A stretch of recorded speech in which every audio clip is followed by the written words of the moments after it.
Assalamualaikum warahmatullahi wabarakatuh. Ya, di sini nama saya adalah Hafidz Arham Muhammad dengan NIM 180555201117. Di sini saya akan mempresentasikan tentang akad mudharabah yang untuk memenuhi tugas akuntansi perbankan syariah dengan kelompok H1. Yang pertama, saya akan menjelaskan poin-poin penting. Pertama, di bab ke-7 ini saya akan menjelaskan poin-poin penting yang dimana ini akan mengacu pada penjelasan saya ke depannya. Yang pertama adalah transaksi mudharabah itu adalah dan divisinya itu apa? Definisi. Dan yang kedua adalah ketentuan syariah tentang transaksi mudharabah. Yang kedua ada skema transaksi mudharabah. Yang selanjutnya ada alur transaksi dan variasi yang mungkin muncul terkait sifat dasar transaksi mudharabah. Dan yang ketiga, teknik pengakuan dan pengukuran berbagai transaksi yang terjadi. Dalam transaksi mudharabah ini ada apa aja? Terus di akhir penyajian transaksi mudharabah di laporan keuangan dan kebijakan pengungkapan transaksi mudharabah yang dianjurkan oleh BI. Itu seperti apa? Skema mudharabah itu merupakan skema yang terbesar atau yang terbesar nomor 2 oleh Bank Syariah. Untuk yang pertama, definisi dari akad mudharabah atau transaksi mudharabah atau pembiayaan mudharabah adalah pembiayaan yang disalurkan oleh Bank Syariah kepada pihak lain untuk suatu usaha yang diproduksi. Ya, secara bahasa sendiri adalah mudharabah berasal dari kata darb. Darb itu yang artinya melakukan perjalanan, dan pada umumnya untuk berniaga. Nah, di sini untuk definisinya sendiri, pembiayaan mudharabah itu adalah pembiayaan yang disalurkan oleh Bank Syariah kepada pihak lain untuk suatu usaha yang diproduksi. Jadi di sini itu transaksi mudharabah itu mengacu pada skema Bank Syariah itu memiliki dana dan menyalurkan dana dari pihak pertama atau dari pihak pertama ini ke pihak produksi. Nah, ini dalam kata lain Bank Syariah ini menghubungkan seperti itu. Lalu dari kata darb sendiri yang artinya melakukan perjalanan yang pada umumnya untuk berniaga. Istilah darb populer di negara Irak. Untuk maksud yang sama, penduduk Hijaz juga menggunakan muqorodah atau kirot yang berarti memotong. Ini berarti sama. Dan dalam pengertian ini, makna kirot adalah pemilik modal memotong sebagian hartanya untuk diserahkan pada pengelola modal. Jadi di sini itu penduduk Hijaz juga memiliki arti yang sama dalam transaksi mudharabah ini. Berarti ya yang memiliki modal itu memotong modalnya sendiri untuk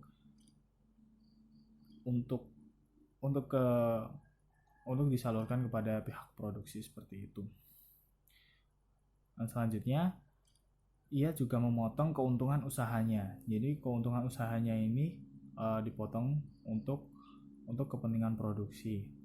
Jadi ya bisa untuk menggajinya atau untuk kerjasama dan lain-lain. Dalam teknisnya atau secara teknisnya, Antonio mendefinisikan mudharabah sebagai akad kerjasama antara kedua belah pihak, di mana pihak pertama menyediakan 100% modal. Yang pihak pertama ini yang bisa disebut syihabul ma'al itu menyediakan 100% modal. 100% modal ini yang akan dikelola oleh produksi yang diharapkan. Sedangkan pihak lainnya menjadi pengelola. Nah, pengelola ini yang produksi tadi. Jadi yang memiliki tanggung jawab untuk mengelola dana yang diberikan oleh sahabul mal tadi. Yang selanjutnya, keuntungan usaha secara mudharabah dibagi menurut kesepakatan yang dituangkan dalam kontrak, sedangkan rugi ditanggung pemilik modal selama kerugian itu tidak akibat kelalaian si pengelola. Jadi keuntungannya sendiri itu dibagi antara pemilik modal dan pengelola sesuai kesepakatan. Jadi kesepakatan yang tertera itu seperti apa? Ya misalnya pemilik modal dan pengelola modal itu setuju bahwa pemilik modal akan mendapatkan 70% dan pengelola mendapatkan 30%. Itu seterusnya. Tetapi apabila ada kerugian, si pemilik modal ini bertanggung jawab penuh atas kerugiannya tersebut. Dengan tanda kutip bahwa pengelola modal ini tidak melakukan kelalaian atau blunder istilahnya. Seandainya kerugian itu diakibatkan oleh kecurangan atau kelalaian dari pengelola atau orang yang diberikan tanggung jawab untuk mengelola modal, sudah dipastikan bahwa pengelola modal akan dibebankan atau disuruh untuk mengganti seluruh kerugian yang ada. Ya, yang selanjutnya saya akan menjelaskan tentang syarat dan ketentuan syar'i, rukun transaksi, dan pengawasan syariah transaksi mudharabah. Ketentuan syar'i mudharabah sudah diatur pada PSHK 105. Kontrak mudharabah dapat dibagi atas 3 jenis, yaitu mudharabah muqayyadah, mutlaqah, dan musytarakah. Ya, yang pertama adalah mudharabah muqayyadah. Apa sih mudharabah muqayyadah itu? Mudharabah muqayyadah itu bentuk kerjasama antara pemilik dana dan pengelola dengan kondisi pengelola dikenai pembatasan, yaitu wilayah, tempat, dan atau objek investasi. Jadi di sini itu pengelola itu sudah diberikan batasan oleh pemilik modal. Jadi contohnya itu seperti dari tempatnya itu harusnya seperti ini atau kualifikasinya itu tidak boleh seperti melanggar apapun yang sudah disepakati. Yang kedua itu dari cara atau objek investasi, dan itu sudah ditentukan oleh pemilik modal. Dalam transaksi muqayyadah, bank syariah bersifat sebagai agen yang menghubungkan ashabul mal atau pihak pertama dengan mudarib itu pihak kedua atau pengelola. Para agen yang dilakukan oleh bank syariah mirip dengan manajer di perusahaan sekuritas, yang dimana imbalan yang diterima oleh bank atau agen dinamakan FIE dan bersifat tetap tanpa dipengaruhi oleh tingkat keuntungan yang dihasilkan oleh mudarib. FIE yang diterima oleh bank dilaporkan dalam laporan laba rugi sebagai pendapatan operasi lainnya. Mudharabah muqayyadah biasa disebut dengan mudharabah terikat.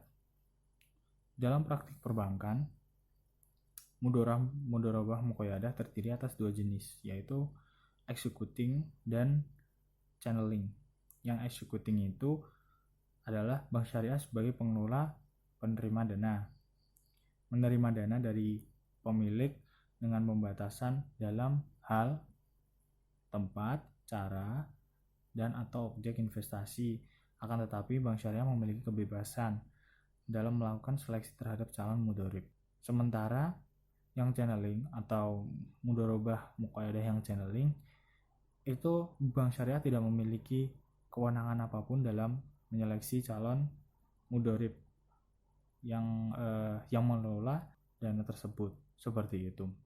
Ya, yang selanjutnya saya akan menjelaskan tentang mudorobah mutlaqah. Ya, di sini seperti yang tadi ya, tetapi berbeda sedikit. Mudorobah mutlaqah adalah bentuk kerjasama antara pemilik dana dan pengelola dana tanpa adanya pembatasan oleh pemilik dana dalam tempat, cara, maupun objek investasi. Dalam hal ini pemilik dana memberikan kewenangan yang sangat luas pada pengelola dana. Jadi tidak ada pengekanan seperti mudorobah muqayyadah tadi ya. Jadi di sini itu si pemilik dana itu lebih membebaskan pengelola dananya untuk menggunakan dana yang diinvestasikan tadi. Kontrak mudorobah mutlaqah dalam perbankan syariah digunakan untuk tabungan maupun pembiayaan. Jadi tidak hanya untuk pembiayaan saja, tapi juga untuk tabungan. Pada tabungan mudorobah, penabung berperan sebagai pemilik dana atau sahabul ma'al atau orang pertama lah. Pada tabungan mudorobah, penabung berperan sebagai pemilik dana, sedangkan bank berperan sebagai pengelola yang mengkontribusikan keahliannya dalam pengelolaan dana penabung. Adapun pada pembiayaan mudorobah, bank berperan sebagai pemilik dana yang menginvestasikan dana pada pihak lain yang memerlukan dana untuk keperluan usaha. Jadi bank juga bisa menjadi penampung dari tabungan tadi dan bisa sebagai pemberi modal juga. Pihak lain memerlukan dana dan mengelola dana tersebut biasanya disebut nasabah pembiayaan. Dana yang diterima oleh bank dari penabung dilaporkan dalam neraca di bagian dana syirkah. Sedangkan dana yang disalurkan oleh bank kepada nasabah pembiayaan melalui akad mudorobah dilaporkan dalam neraca pada bagian aset lancar. Adapun bagian bank dari keuntungan yang dihasilkan oleh mudorib dari kegiatan investasi yang dilakukannya dilaporkan dalam laporan laba rugi sebagai salah satu unsur pendapatan objek operasi utama bank. Mudorobah mutlaqah biasanya juga disebut dengan mudorobah mutlak atau mudorobah tidak terikat. Jadi di sini itu bebas. Pengelola dana itu bebas, tidak seperti mudorobah muqayyadah tadi.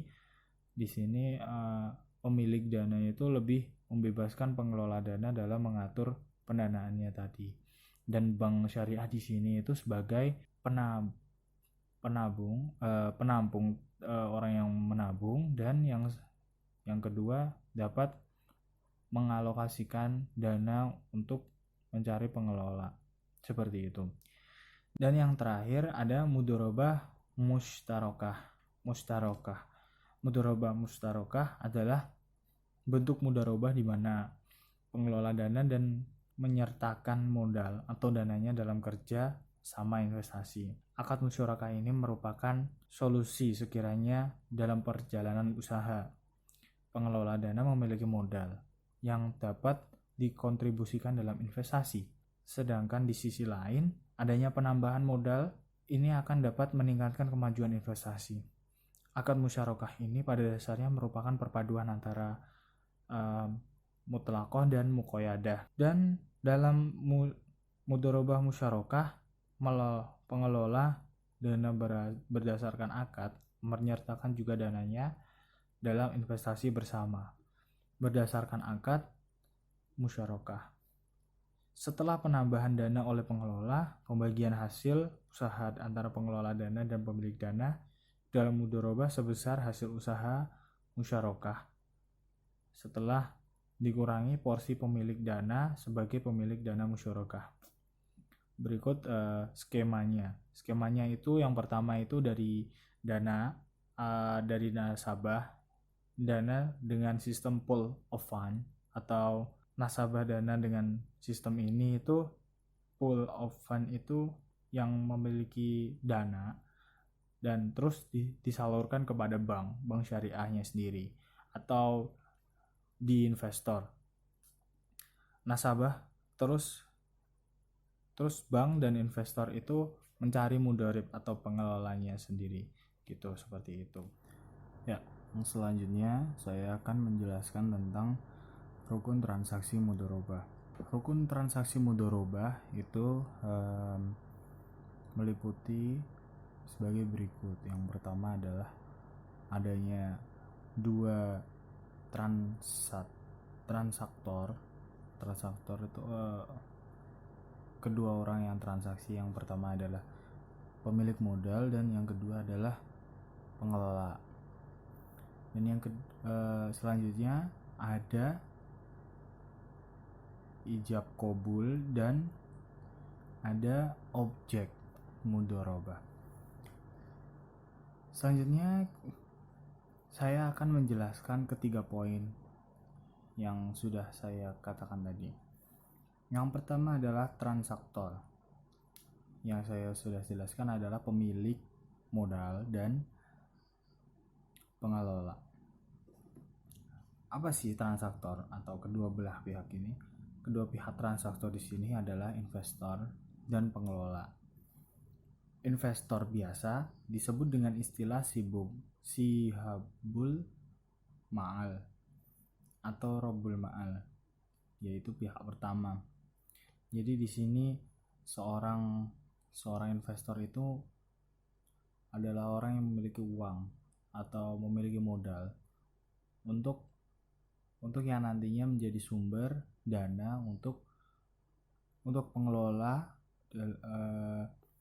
agar produksi atau pengelola dapat memanfaatkan sumber dana sebaik mungkin. Dan yang kedua ada pengelola. Pengelola di sini adalah orang yang ditunjuk sebagai pengelola atau yang mengelola dana dari investor tadi. Ya, di sini pengelola modal biasa disebut dengan mudharib. Kedua pihak disyaratkan sebagai kompetensi yang beraktivitas. Kriteria kompetensi tersebut antara lain adalah mampu membedakan yang baik dan yang buruk atau balik. Dan yang kedua adalah tidak dalam keadaan tercekal seperti pilot. Dan selanjutnya saya akan menjelaskan tentang objek mudharabah. Tadi saya mengatakan ijab qabul, tapi nanti saja. Saya akan menjelaskan tentang objek mudharabah ini. Objek mudharabah ini itu yang kita bahas itu apa sih? Objeknya itu adalah modal dan usahanya. Kenapa? Modal dan usaha di sini adalah yang kita bahas dari awal, yaitu mereka berkaitan dengan investor, bank syariahnya, dan pengelola. Pemilik modal menyerahkan modalnya sebagai objek mudharabah, sedangkan pelaksana usaha menyerahkan kerjanya sebagai objek mudharabah. Modal yang diserahkan dapat berbentuk uang atau barang yang dirinci berapa nilai harganya atau nilai uangnya. Modal tidak dapat berbentuk piutang dan harus dibayarkan kepada mudharib. Mudharib itu adalah pengelola, baik secara bertahap maupun tidak sesuai dengan kesepakatan dalam akad. Sementara itu, kerja yang diserahkan dapat berbentuk keahlian menghasilkan barang atau jasa, keahlian mengelola, keahlian menjual, dan keahlian maupun keterampilan lainnya. Tanpa dua objek ini, mudharabah tidak dibenarkan. Fatwa Dewan Syariah Nasional Nomor 7 Tahun 2000 tentang pembiayaan mudharabah menyatakan bahwa kegiatan usaha oleh pengelola atau mudharib sebagai perimbangan modal yang disediakan oleh penyedia dana harus memperhatikan hal-hal yang tertera. Yang pertama adalah kegiatan usaha adalah hak eksekutif mudharib atau pengelola. tanpa campur tangan penyedia dana, tetapi ia mempunyai hak untuk melakukan pengawasan. Yang kedua adalah penyedia dana tidak boleh mempersempit tindakan pengelola sedemikian rupa yang dapat menghalangi tercapainya tujuan mudharabah, yaitu keuntungan atau laba. Yang ketiga, pengelola tidak dapat atau tidak boleh menyalahi hukum syariah dalam Islam dalam tindakannya yang berhubungan dengan mudharabah dan harus mematuhi kebiasaan yang berlaku dalam aktivitas lain. Yang selanjutnya adalah syarat pembagian keuntungan dalam pembiayaan mudharabah meliputi hal-hal sebagai berikut. Yang pertama adalah harus diperuntukkan bagi kedua belah pihak, tidak boleh disyaratkan hanya untuk satu pihak atau bahkan di luar pihak. Yang kedua adalah bagian keuntungan harus diketahui masing-masing pihak dan bersifat proporsional atau dinyatakan dalam angka persentase dari keuntungan sesuai kesepakatan. Sekiranya terdapat perubahan nisbah harus berdasarkan kesepakatan. Jadi di sini itu tidak semata-mata itu kesepakatan itu harus difix ya. Jadi kalau di sini itu kita di mudharabah keuntungannya itu dibaginya itu kesepakatannya itu kita dalam bentuk persentase. Kenapa kalau tidak dalam bentuk persentase atau dalam bentuk lain, yaitu misalnya di bentuk langsung kamu 10 juta, saya 15 juta. Nah, itu kan kalau labanya yang tersisa itu memang ada, nanti itu akan menjadi perdebatan dan masalah yang panjang. Yang selanjutnya adalah penyedia dana menanggung semua kerugian dari mudharabah dan pengelola tidak boleh menanggung kerugian apapun kecuali diakibatkan kelalaian atau kesalahan dari pengelola. Yang keempat adalah sekiranya terjadi kerugian disebabkan kelalaian mudharib, maka mudharib wajib menanggung. Nah, di sini itu yang saya katakan tadi, mudharib itu atau pengelola harus bertanggung jawab penuh atas yang dilakukannya apabila itu mencakup kelalaian yang itu dari kelalaian yang dibuat oleh pengelola sendiri. Makanya itu juga menjadi perhatian bagi pengelola, dan pengelola harus berhati-hati dalam mengelola dana dari investor atau pihak pertama. Kesepakatan dalam keuntungan atau pembagian nisbah harus dijalankan dalam kontrak.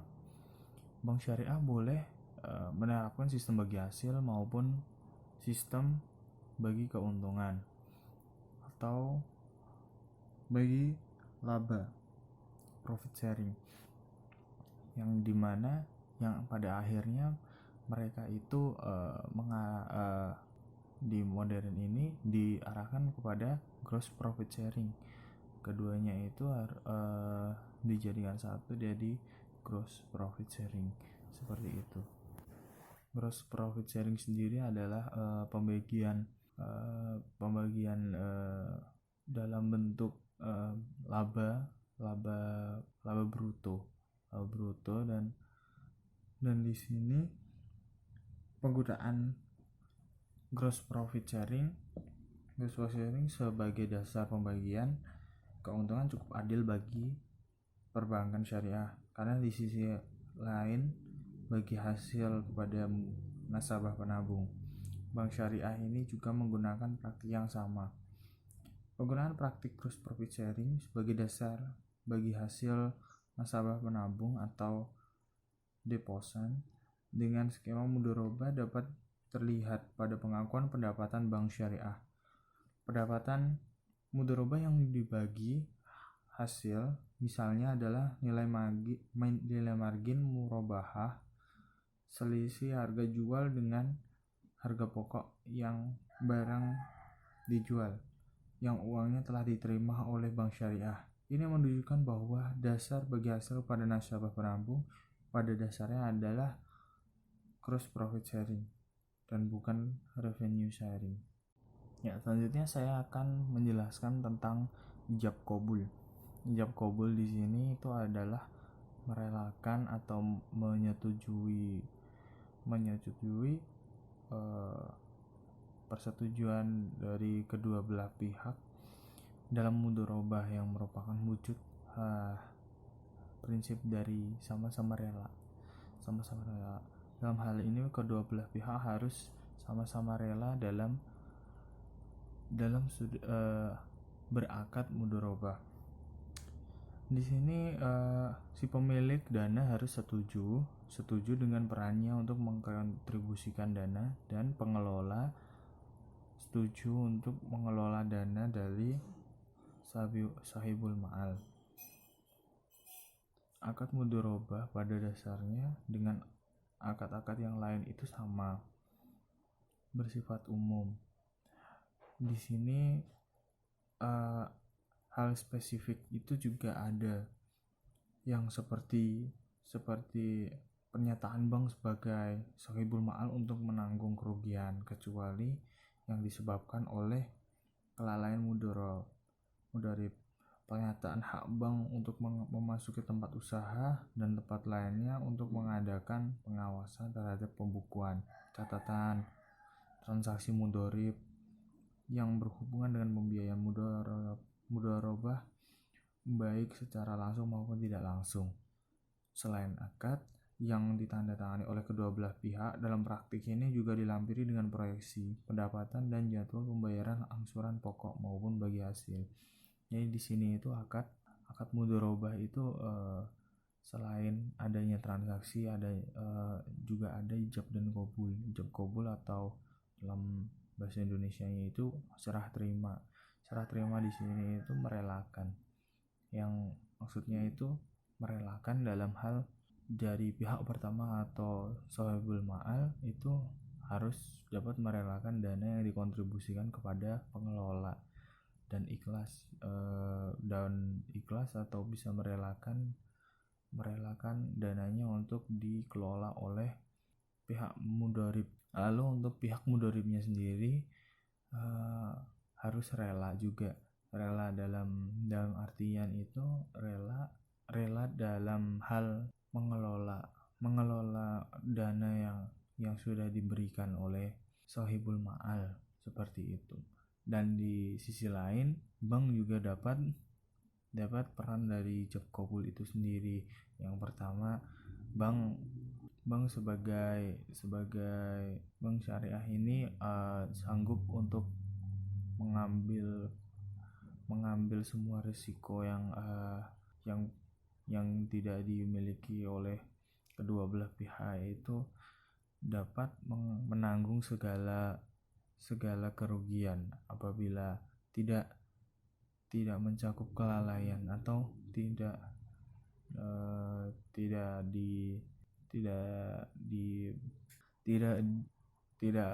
melakukan kelalaian. Bank harus menanggung segala kerugian seperti itu. Yang selanjutnya, pengawasan syariah transaksi mudharabah. Untuk memastikan kesesuaian syariah dalam praktik transaksi mudharabah yang dilakukan bank, DPS atau dewan DPS melakukan pengawasan pada bank syariah secara periodik. Pengawasan tersebut berdasarkan pedoman yang ditetapkan oleh Bank Indonesia, dilakukan untuk hal-hal yang berikut. Yang pertama, meneliti apakah pemberi informasi secara lengkap telah disampaikan oleh bank kepada nasabah, baik secara tertulis maupun lisan, tentang persyaratan pembiayaan mudharabah yang telah dilakukan. Yang kedua, menguji apakah perhitungan bagi hasil telah dilakukan sesuai prinsip syariah. Jika belum, berarti nanti masih ada sanksi terkait ini.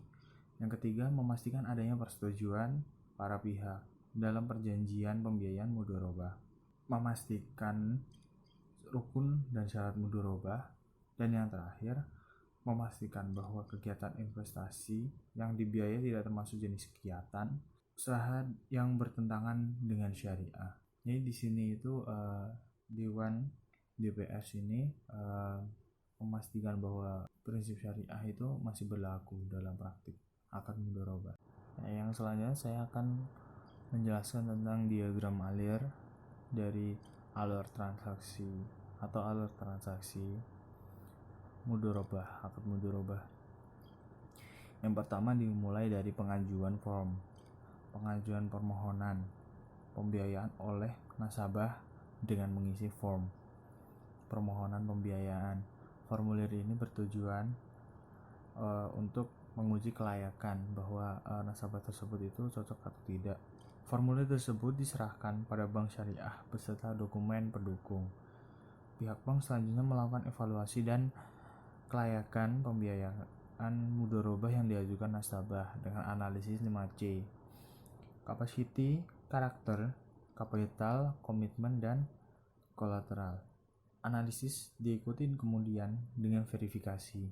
Apabila nasabah sudah dianggap layak dan usahanya juga dianggap layak, selanjutnya diadakan perikatan dalam bentuk penandatanganan kontrak dengan mudharib di hadapan notaris. Kontrak yang dibuat setidaknya memuat hal yang untuk dipastikan terpenuhinya rukun mudharabah. Selanjutnya ada yang kedua, bank yang tadi kalau sudah tercapai kelayakannya atas nasabah dan usahanya. Kedua, bank mengkontribusi modal dan nasabah mulai mengelola usaha. Jadi yang kedua ini sudah disetujui lah. Jadi sudah jalan dan sudah diberikan modal untuk usaha. Dan yang ketiga, hasil usaha dievaluasi pada waktu yang ditentukan berdasarkan kesepakatan. Keuntungan yang diperoleh akan dibagi antara bank sebagai shahibul ma'al dengan nasabah sebagai mudharib sesuai dengan porsi yang telah disepakati. Seandainya terjadi kerugian yang tidak disebabkan oleh kelalaian nasabah sebagai mudharib, maka kerugian ditanggung oleh bank. Apabila adapun kerugian yang disebabkan oleh kelalaian nasabah sepenuhnya menjadi tanggung jawab nasabah. Dan selanjutnya yang keempat, bank dan nasabah menerima porsi bagi hasil masing-masing berdasarkan metode perhitungan yang telah disepakati. Dan yang terakhir, bank menerima pengembalian modal dari nasabah. Jika nasabah telah mengembalikan semua modal milik bank, selanjutnya usaha menjadi milik nasabah sepenuhnya. Seperti itu. Sekian presentasi yang sudah saya berikan, semoga bermanfaat. Apabila ada kekurangan materi atau teori maupun salah kata, mohon dimaafkan. Assalamualaikum warahmatullahi wabarakatuh.